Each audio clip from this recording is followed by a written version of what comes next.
everyone, this is Crafty Queen, aka Cami. We're here to talk about mental health recovery. Today, we had a meeting explaining some things to us that are going to possibly change for our clients.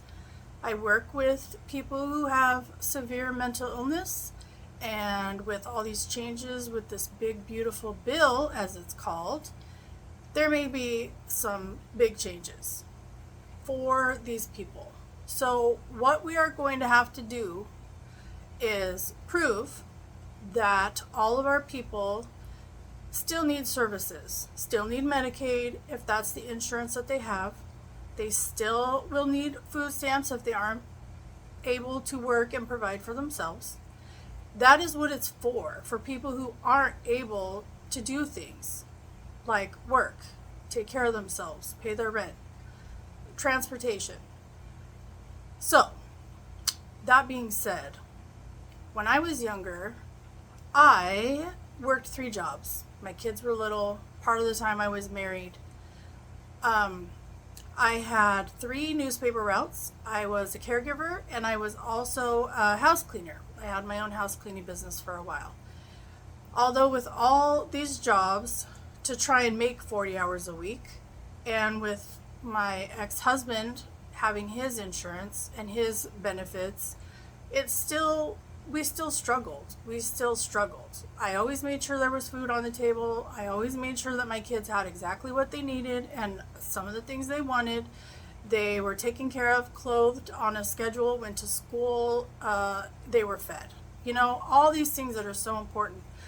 But if I didn't have the insurance I had and the food stamps that I had, it would have been even more of a struggle. I would have probably never seen my kids and just talked to them on my days off, or maybe in the morning when I got them ready for school.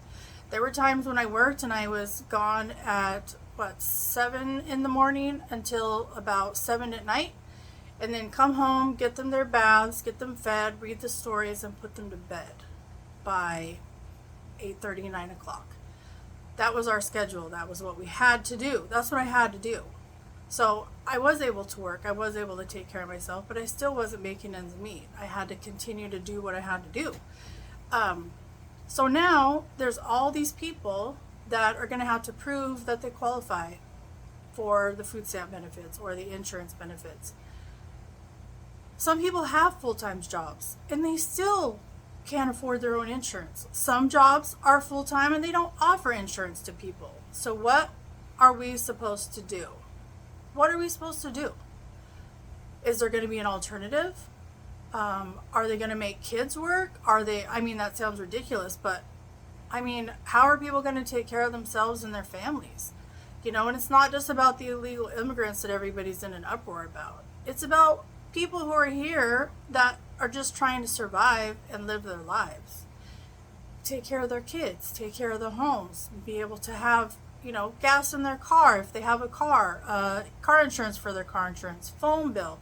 If they ride the bus, everybody needs bus passes. Make sure the kids are clothed and have shoes and food. And, this may sound like common sense to other people, but at the same time, it just doesn't seem fair. It just doesn't seem fair that these changes are happening.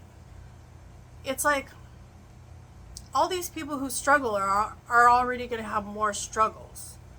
Let me give you a scenario. Let's say you have a TV and you have a radio. Or let's say you're watching TV one night, you're watching the news, you're watching your favorite TV show, and then all of a sudden you hear someone telling you that everybody's laughing at you, that you're never going to amount to anything, you might as well just give up. Or let's say they're telling you you're going to get $2 million and you just have to wait for it. Let's say that. Let's say that you're actually waiting and you believe this person from the TV has told you this is what you're going to receive. Can you imagine living like that? Can you imagine going and just doing a simple thing like taking a shower, and you hear voices that are telling you your body's ugly, nobody's ever going to want you, why are you even doing this?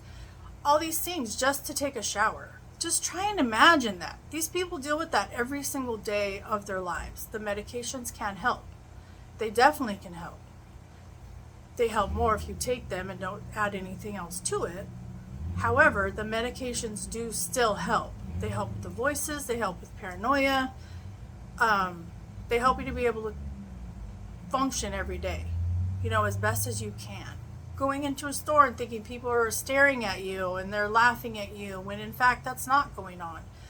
Thinking that people are accusing you of stealing or doing things you're not supposed to be doing when it's not true. And so you leave a cart full of groceries in the store because you just can't handle what they're saying to you anymore. Some people know that's what's happening, and some people don't believe that's happening. Some people believe that the truth is these voices are real, that they're real people talking to them.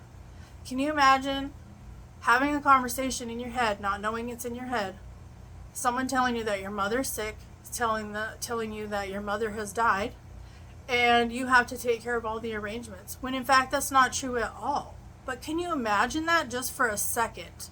How hard that must be to try and function in a world where people tell you, you're crazy, none of that's true, just don't listen to the voices, just do this instead, and you just don't want to take a shower, and you just don't want to cook, and can you just think about it? These are things people don't think about that happen to some people every single day of their lives, every night, every day.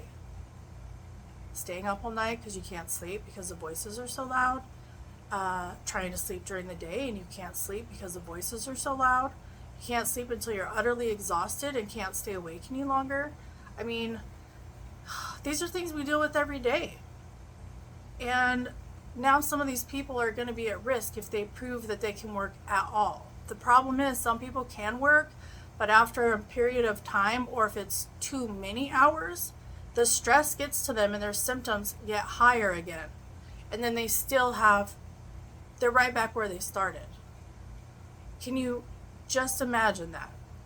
So the next time that we see someone walking down the street or standing on the corner of the grocery store or in the grocery store and they're talking to themselves and they may look dirty. Look, some of those people aren't even homeless. Some of them are just mentally ill, and that's what they do. So I just want to encourage everyone to try and take a second look, take a second thought. Put yourself in somebody else's shoes, because you don't know what's going on. Some people just walk all day. That's all they do. And they wear out their shoes, and then they have holes in their shoes, and people think they're homeless. But in fact, that's not the case. They're just trying to exist. They're just trying to live every day the best that they can. And, every little milestone is a win. And we don't get to see that every day with everybody in public, in society. So I just really want to encourage everyone to take that into consideration.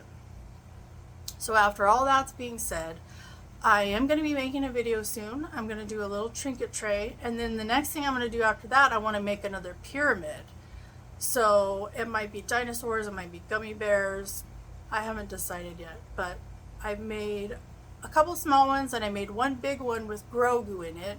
So that's my next goal, is to get that done. So I hope you guys are enjoying the videos. I hope it wasn't a downer, but I would just like to encourage everyone to give it a chance, Just take a second look.